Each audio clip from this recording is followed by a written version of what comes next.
We're diving into a proposition today that is, well, it's so audacious it might completely change how you see, well, everything, Yeah. every news headline, every viral thread. Mm-hmm. We're asking this. What if the huge, all-encompassing conspiracy theories that kind of dominate our culture, the ones about hidden cabals and secret societies, Way to classics. what if they weren't organic bursts of paranoia at all, but were actually the deliberate, highly organized creations of the very elites they claim to be exposing? To have a massive claim. It is. And that's the unsettling idea at the heart of this deep dive. Our material is coming mostly from Chapter 4 of Will Camden's book, Confessions of a Professional Conspiracy Theorist. And the chapter title is just perfect. The Psychological Comfort Blanket. It says it all, really. It does. And our mission today isn't to debate whether these theories are true or not. Instead, we're unpacking the philosophical, the strategic why behind it all, at least according to Camden. He argues that the modern conspiracy movement is, at its core, a high-level PR campaign. It's run by an old-world network of elites. And we need to dissect how that functions as this almost invisible social management tool. A tool to shape how we all think during a time of just profound change. It's a wild claim, especially when you look at Will Camden's background. Right. Before he was supposedly recruited to, promote the Illuminati, he was already a master of perception. Mm-hmm. He specialized in what he calls moving the furniture of reality. And the sources give us a few examples of that, and they are brilliant. They show just how good he was. Yeah. Take the beverage wars. This wasn't just, Coke versus Pepsi. Camden's team created a whole narrative that turned your choice of soft drink into a statement of cultural identity. It generated this artificial passion, loyalty that had nothing to do with the actual drink. Nothing at all. Or what about the Cornerstone Tavern? Oh, that one's incredible. Right. He basically faked centuries of authenticity for a chain of brand new pubs. Made people feel like they were discovering some hidden gem, some real piece of history. So these aren't just ad campaigns. They were small-scale acts of creating reality. Exactly. And that history is vital context. It proves that the people running this operation, they know how to manufacture belief. The movement he was recruited into is, according to the book, all about managing the social and psychological fallout of one huge event, the technological revolution. They saw chaos coming and decided to get ahead of it. To manage the public mind, preemptively, and the method for his new job as a professional promoter of the Illuminati was shockingly simple. His colleague Jez just told him, repeat till real. Wow.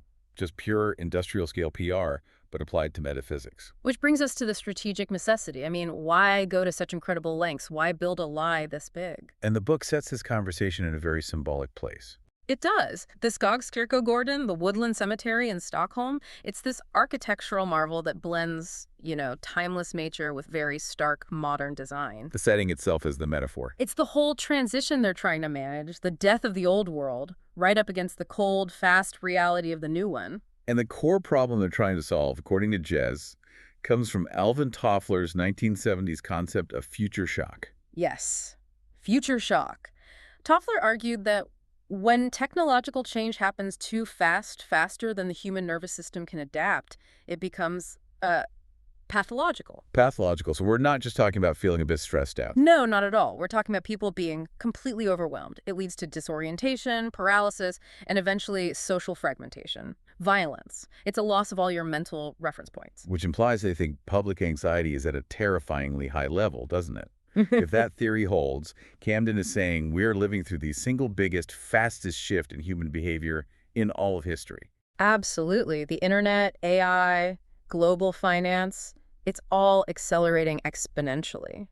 So the elites in this story, they decided this pace of change would inevitably lead to a massive breakdown. So the whole PR campaign is an intervention. It's deemed necessary to soften the blow. They weren't fighting the change. They were just providing a psychological safety valve to manage our terror of it. Their aim is purely utilitarian then. Stability, but at the cost of truth. The population is losing its footing, economic, political, all of it, because technology is just dissolving it all. And our brains are struggling to process that level of abstraction. Right. And that struggle is what brings us to their core solution, the psychological comfort blanket. This analogy is so powerful. It just speaks directly to that need we all have for simple answers when we're facing complex fears. Mm-hmm. The book says you basically treat the public like a scared child. If a kid's terrified of the dark, you don't argue with the darkness. You give them a magic teddy bear. You replace an abstract fear, the unknown, the emptiness, with a concrete, controllable story. The teddy bear is a powerful protector. And the public, they argue, needs a grown-up version of that teddy bear. That's the key. So you give them specific, concrete villains they can talk about and rally against. The Illuminati, Yeah. shadowy space aliens, the Masons, these are just proxies. Proxies for the real grown-up monsters. Exactly. But what are those real monsters? The book says our brains evolved to fight, a tiger, a neighboring tribe, tangible threats. We just can't process true systemic complexity. We can't. The real monsters are abstract. They're faceless, systemic. We're talking about the collapse of national sovereignty in the face of global supply chains, the genuine threat of technological unemployment, Yeah. or the dizzying complexity of algorithmic governance where decisions about your life are being made by systems you can't see, you can't challenge, you can't even understand. You can't fight an algorithm with a protest sign. Yeah. You can't put a face on global systemic risk. No. And that's why the manufactured stories are so vital. They act as a kind of mythic map. By giving the public a neat story about a secret cabal, they replace a terrifying, formless reality with a fiction you can manage. It gives you a sense of agency back. Totally. I may not understand quantum computing, but at least I know who the enemy is. It provides psychological comfort, and critically, it directs all that social energy away from the really difficult abstract problems. Okay, so that explains the philosophical why. Let's get into the how, because Will quickly figures out this is basically the largest astroturfing campaign in human history. Right, and astroturfing, for anyone who doesn't know, is just PR jargon for creating a fake grassroots movement. You make it look like a spontaneous public uprising when it was actually manufactured and funded from the top down. But the scale here is just, it's completely different. Usually you'd use that to, get a tax break for a corporation? Exactly. This campaign used fake grassroots voices not to sell a product, but to reshape reality itself. To seed the entire public psyche with a new operating system, really, to prepare us for this new technological age. And that brings us to the crucial twist in all this. Mm-hmm. The centerpiece of the whole operation. The New World Order smokescreen. Yeah, this is where it gets really clever. This is the part of the book that really made me just stop and think. The public is specifically primed to fear a political shadow government, a cabal trying to establish a one-world government. They give you political targets, the Bilderbergs, the Illuminati. And the misdirection is breathtaking because it makes you focus on the wrong kind of power. Completely. The public is busy looking for secret treaties being signed in marble buildings. They're fearing an old-world political takeover. While the real shift in power is happening right out in the open. Right? In plain sight. While we're all distracted by this shadowy political cabal, the real power is quietly consolidating in the hands of global tech corporations. So the fear of the political New World Order is a massive cover story.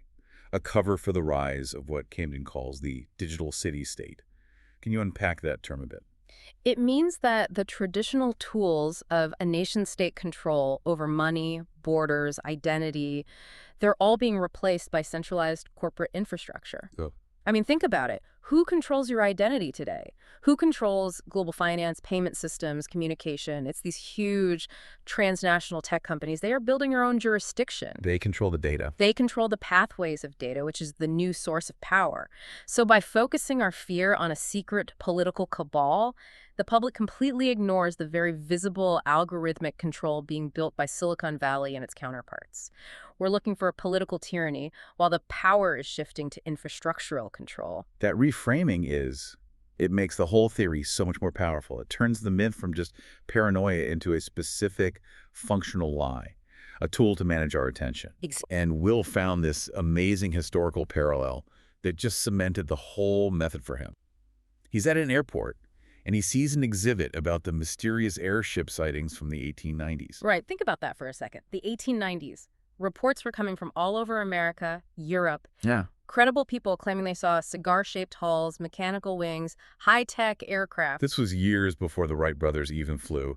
Powered flight like that was literally impossible at the time. And that story gave Camden his airport epiphany. It proved that people were not just capable of believing in advanced technology, they were capable of creating these elaborate belief systems about alien or mechanical visitors before the technology even existed. Wow. So the huge conclusion for the elites running this PR campaign was this. The public's capacity for belief is the constant. If you just plant the initial seed of a story, just a little bit of wonder, the public's own imagination will fill in all the gaps. The grassroots will build the rest of the story for you. Effortlessly. The core insight for this whole deep dive is that simple idea. Belief predates technology. And we have to talk about the intent here, which the source describes not as evil, but as shockingly pragmatic. Jez sees his team not as mustache-twirling villains, but as midwives. Midwives. They're helping the new technological world be born. They see themselves as necessary interventionists, guiding this huge transition with as little pain and violence as possible.